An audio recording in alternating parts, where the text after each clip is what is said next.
Hello. आज की जो मेन थ्योरम होगी उसका बीपीटी थ्योरम के स्टेटमेंट के साथ में उसका प्रूफ है। ध्यान से देखिए बेटा। अब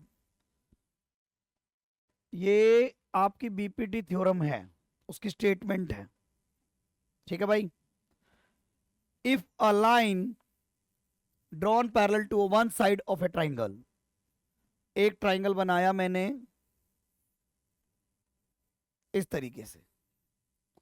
इफ अ लाइन, देखो ध्यान से, if a line drawn parallel to one side, ये लाइन मैंने इस लाइन के पैरेलल ड्रॉ करी, right, of a triangle to intersect the other two sides, इन दोनों अदर साइड्स को इंटरसेक्ट करती हैं। ठीक है भाई। टू साइड डिस्टिंक्ट पॉइंट्स, ये अलग अलग पॉइंट के ऊपर the other two sides are divided in the same ratio, और इसको सेम रेशियो में डिवाइड करती है ए बी सी। और मान लीजिए दो अदर टू पॉइंट्स हैं, राइट। ये मेरा गिवन है ये पॉइंट। अब देखिए इसमें गिवन क्या चीज है। In triangle A B C D and E are 2 points. 2 points on side AB and AC. To prove करना है मुझे AD upon BD that equal to AE upon CE, right. अब देखिए बेटा, कंस्ट्रक्शन। सबसे पहले मैंने क्या किया बेटा, यहां से इसके ऊपर परपेंडिकुलर ड्रॉ किया ये, और यहां से इसके ऊपर परपेंडिकुलर ड्रॉ किया। ये M आ गया और ये N पॉइंट आ गया। And join BE and CDC. We draw DN is perpendicular to AE and EM perpendicular to AD, and we join BE and CD and CD. देखिए मेरे बच्चे, अब आया इसका प्रूफ। ध्यान समझिएगा। In triangle ADE upon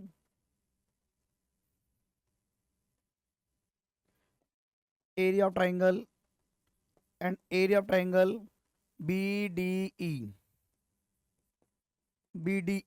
equal to, अब आपको पता होना चाहिए कि जिस ट्राइंगल में जिस साइड से परपेंडिकुलर डलता है तो उसका बेस काउंट होती है और बाकी हाइट काउंट होता है, ये वाला। तो 1/2, दिस इज 1/2 बेस। तो AD is a base into height, EM एक हाइट का काम करेगा। 1/2, ये एक ट्राइंगल था, आपको पता होना चाहिए।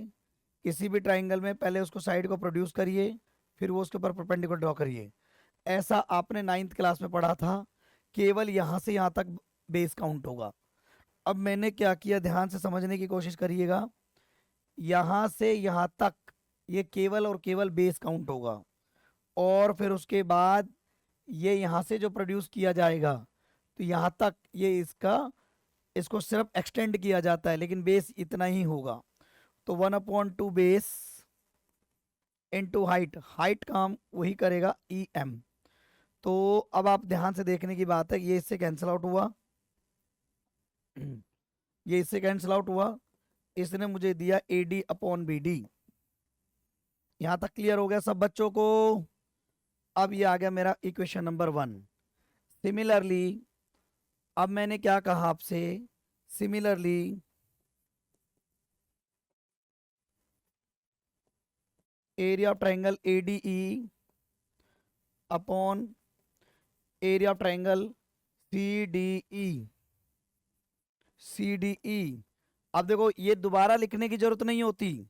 अगर जो आपको पता होना चाहिए, जो काम ज्योमेट्री में हम एक बार कर देते हैं उसको दोबारा करने की जरूरत नहीं होती। आप सिमिलरली वर्ड से काम चला लेते हो, कहीं कोई दिक्कत वाली बात नहीं है। तो ये आया मेरा AE अपॉन CE, ये इस रेशियो में देगा। ठीक है भाई, मेरी बात। अब देखो तुम कहते हो कि भाई ये तो इसके इक्वल आ गया, लेकिन ये बात ऐसे नहीं है। इक्वल इक्वल लाने के लिए हमारे पास में इसके कंसेप्ट दिया हुआ है मुझे, कि सर ये कंसेप्ट ऐसे आया। कैसे? ध्यान से समझिए। मेरे पास 9th क्लास में एक थ्योरम थी कि एक ये और ये।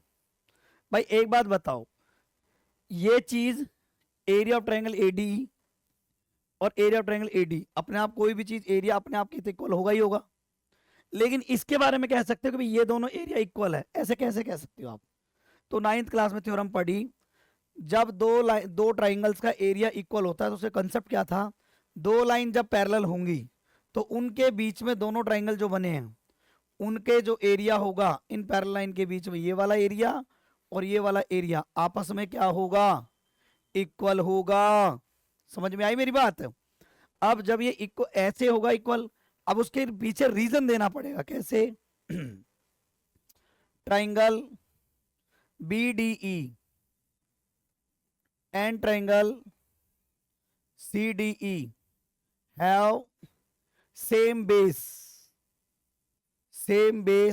DE between the parallel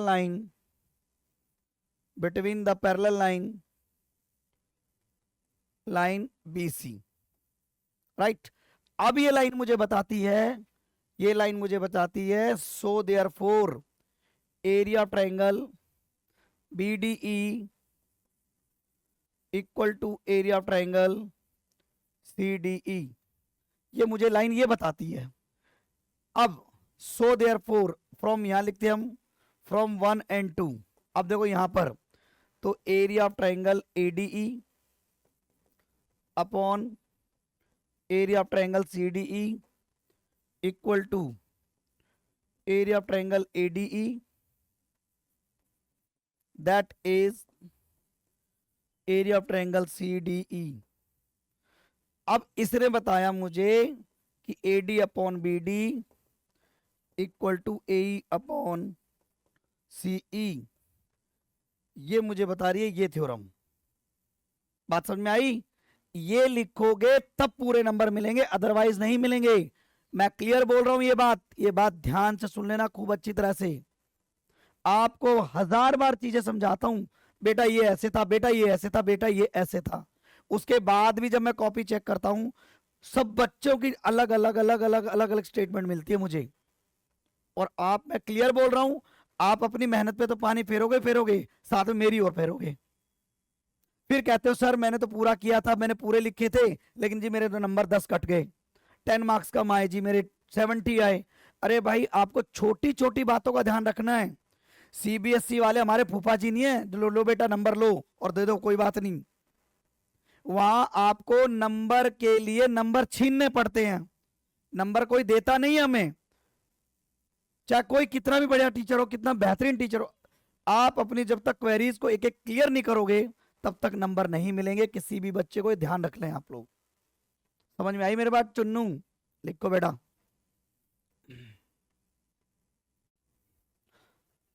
आइए बेटा, जिस तरीके से BPT थ्योरम थी उसी तरीके से उसकी कन्वर्स ऑफ BPT थ्योरम जो होती है उसका भी प्रूफ आ सकता है, कोई मना नहीं है। ये मत सोचना कि BPT आएगी तो उसका कन्वर्स नहीं आ सकता, ऐसा कहीं नहीं लिखा है। सर आज तक नहीं आई थी जी।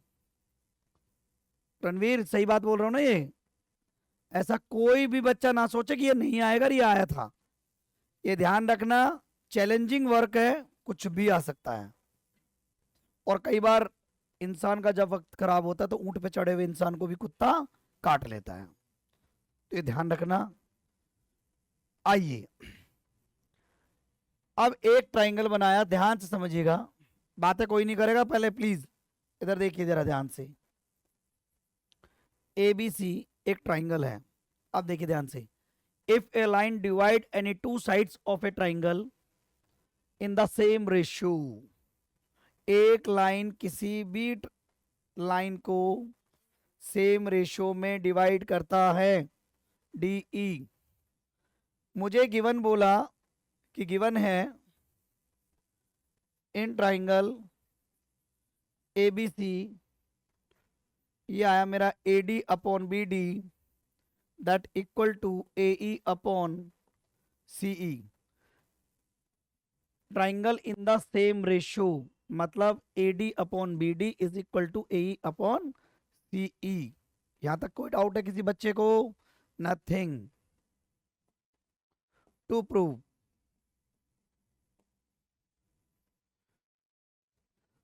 Then the line parallel to the third side. अब ध्यान से देखो, अब प्रूव करो कि ये लाइन इसके पैरेलल है। वहां पर क्या था, यहां पर क्या है कि ध्यान से समझिएगा, वहां पर क्या था कि लाइन पैरेलल थी, रेशो पूछा गया था। अब क्या है, लाइन क्या नाम है, रेशो गिवन है, लाइन पैरेलल पूछी गई है। बात समझ में आई? अच्छा जी, अब यहां पर कहानी क्या कहती है, उस कहानी की बात सुनो। मेरे पास कहानियां बहुत हैं। कंस्ट्रक्शन देखिए ध्यान से, कंस्ट्रक्शन वी ड्रॉ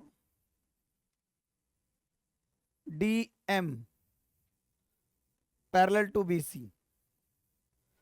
भाई मैंने ड्रॉ किया इस तरीके से, एज्यूम करके कि ये जो लाइन है उसका कलर चेंज कर देते हैं, थोड़ा अट्रैक्टिव लगना चाहिए ना। ये इसका, और इसको मैंने एफ ले लिया। क्या ले लिया? एफ। कोई बात नहीं, एम लिख दो, उससे क्या फर्क पड़ रहा है, ये लो बस भाई, एफ लिख दो, उससे कोई फर्क नहीं पड़ता। अब देखो बेटा ध्यान से, नाम ही तो पॉइंट का है। अब कहानी क्या कहती है भाई, जब ये लाइन पैरेलल है एंड एज्यूम वी लिख दो यहां पर, ये वाली बात, क्या वी एज्यूम, अब बिल्कुल अच्छी तरह से कि भाई डी ई कभी भी पैरेलल नहीं है बीसी के, ऐसा बिल्कुल मैंने मान रखा 100%। बात समझ में आ गई अच्छी तरह से? अब हम बात करते हैं प्रूफ की। इतना प्यारा प्रूफ, ध्यान से समझिएगा, ठीक है भाई। उसने क्या कहा, उसने कहा कि भाई A D upon B D is equal to A E upon C E number 1, ऐसा मुझे गिवन है। जवाब दीजिए। अच्छा जी, अब सब बच्चों को पता होना चाहिए कि डी एफ पैरेलल टू है, वो बीसी है, ऐसा बाय मुझे कंस्ट्रक्शन से मिल रहा है। अब सिंपल सी बात है, बीपीटी थ्योरम ये कहती है कि जब ये इसके पैरेलल है, ये इसके पैरेलल है, ध्यान समझना, तो ये क्या आएगा, A D upon B D, मुंह से क्यों नहीं बोलते, A D upon B D that equal to A F upon C F, A F upon C F, equation number 2 by BPT, by BPT theorem. इसको रेशो में लिखने का मतलब है, ऐसा कौन बताता है मुझे, ऐसा मुझे बीपीटी थ्योरम बताती है। अब क्या कहा मैंने, फ्रॉम 1 and 2 ये कंपेयर था, तो A E upon C E is equal to A F upon C F, A F upon C F. ध्यान से समझिए। अब भाई मुझे चाहिए कंप्लीट साइड, जब भी रेशो से कंप्लीट पे आना हो तो adding one both sides, complete पे आना हो, और कंप्लीट से रेशो में जाना हो सब्ट्रैक्टिंग वन बोथ साइड्स। ध्यान रखना इस चीज का। यहां पर ऐसा मैंने कहां कहा था, सब्ट्रैक्टिंग वन किया था या वन में से सब्ट्रैक्ट किया, कहां किया था ऐसा? कोई बता सकता है आप में से मुझे? ओ अरे भाई, कुछ याद है आप लोगों को? कोऑर्डिनेट ज्योमेट्री के अंदर एक क्वेश्चन आया था, 4/7 A B is A C is equal to 4/7 of A B. जवाब दीजिए, आया था कि नहीं आया था? पहले इस चीज का जवाब दो, आया था कि नहीं आया था? फिर वहां पर मैंने उस रेशो को उल्टा किया था, फिर सब्ट्रैक्टिंग वन किया था। आपको याद है कुछ? आपको याद ही नहीं है कुछ भी। ठीक, तो चलिए इधर आइए, to the point. Adding one both sides, मैंने दोनों तरफ ऐड किया, A E upon C E plus one is equal to A F upon C F plus one. यहां तक क्लियर है? अब मैंने एलसीएम लिया, C E is equal to A E plus C E, that equal to C F A F plus C F. यहां तक को doubt है किसी बच्चे को? नो। आइए मेरे बच्चों, ये मेरा था A C, A E plus C E that equal to A C, C E is equal to A F plus C F is equal to A C. यहां तक को डाउट है किसी बच्चे को? So these are cancel. क्या C E की value C F के इक्वल है? पहले बताओ। ये सी एफ है, ये सी ई है, क्या ये इक्वल है? Yes sir. तुम्हारा दिमाग, शायद आंखों के साथ साथ तुम्हारा दिमाग भी खराब है। ये गैप नजर नहीं आ रहा क्या आपको? फिर कैसे इक्वल है? It is impossible, it is impossible. It is possible if point F, point F coincide point E, coincide point E. यहां तक क्लियर है सब बच्चों को? Point E, so therefore, so therefore our assumption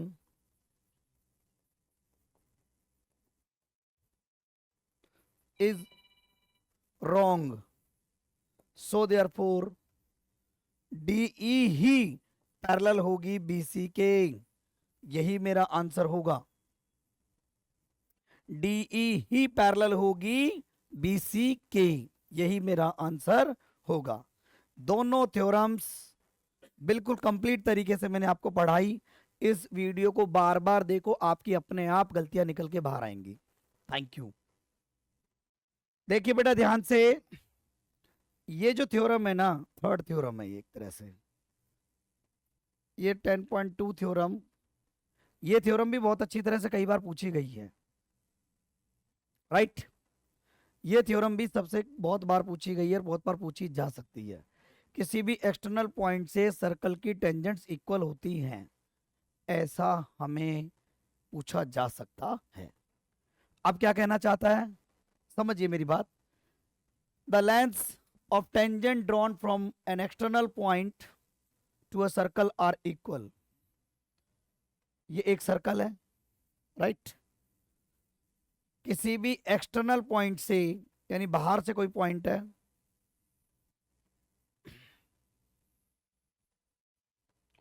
उसकी टेंजेंट्स आपस में इक्वल होती हैं, और मैंने ये उसके ऊपर परपेंडिकुलर ड्रॉ कर दिया, ये मैंने इसके ऊपर परपेंडिकुलर ड्रॉ कर दिया, तो ये मेरा परपेंडिकुलर आया ऐसे, राइट है मेरी बात? P for the point, O for this A and B, these are, देखिए बेटा, अब है मुझे गिवन इन सर्कल COR किसी भी सर्कल की एक नोटेशन होती है COR, C for circle, O for centre, R for radius. जवाब दीजिए। अब वे आर यहां पर PA and PB are two tangents, two tangents. ठीक है भाई। अब आपको एक बात बताता हूं, पहली बात कई बार पूछी जाता है, ये दोनों टेंजेंट आपस में इक्वल होगी, PA is equal to PB। दोनों टेंजेंट्स आपस में इक्वल होंगी। हम ये कहना चाहते हैं आपसे कि दोनों टेंजेंट्स आपस में इक्वल होंगी। अच्छा जी, कंस्ट्रक्शन की बात करते हैं अब हम लोग। कंस्ट्रक्शन, वी जॉइन PO, ये PO को मैंने ज्वाइन कर दिया ऐसे, we join PO। Is that clear? अब देखो बेटा ध्यान से, आप सब बच्चों को पता होना चाहिए कि ये भी एक राइट ट्रायंगल बन रहा है, ये भी एक राइट ट्रायंगल बन रहा है। आपने 9th क्लास में पढ़ा हुआ है, 9th में है, और आपकी एक थ्योरम यहीं पर 10th में ही है। वो क्या है कि किसी भी सर्कल के अंदर और सेंटर से अगर परपेंडिकुलर ड्रॉ किया जाए तो वो टेंजेंट के ऊपर एक परपेंडिकुलर का वह काम करता है, हाँ या ना? तो ये सेंटर से इसके ऊपर परपेंडिकुलर डला तो ये कितने डिग्री का एंगल सबटेंड करेगा? 90। सेम इसी तरह से ये भी कितने डिग्री का एंगल आएगा? 90। और ये दोनों में कॉमन हो गया, आर मतलब राइट ट्रायंगल, हाइपोटेन्यूज ये हो गया। राइट ट्रायंगल के जस्ट अपोजिट साइड जो होती है, आपको पता होना चाहिए किसी भी राइट ट्रायंगल के अपोजिट साइड जो होती है वो उसकी हाइपोटेन्यूज का काम करती है, और ये साइड इस साइड के इक्वल आ जाएगी रेडियाई के लिए। तो क्या बना? RHS। कौन सा कॉन्ग्रुएंस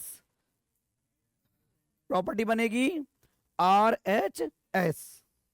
तो दोनों ट्राइंगल हमारे कॉन्ग्रुएंस हो जाएंगे in triangle AOP and triangle BOP। बात क्लियर?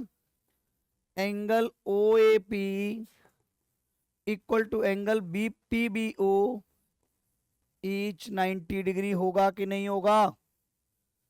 अब PO is equal to PO, this is common होगी कि नहीं होगी? Then AO is equal to BO, ये सब के सब रेडियाई होंगे कि नहीं होंगे? ये बताओ मुझे, जवाब दीजिए।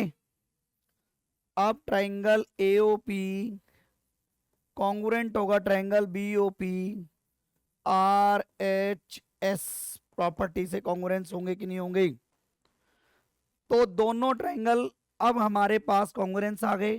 हम कह सकते हैं बाय BPT, देखो सुनो, BPT नहीं, PA is equal to PB by CPCT। क्या मतलब बनेगा बेटा? By CPCT।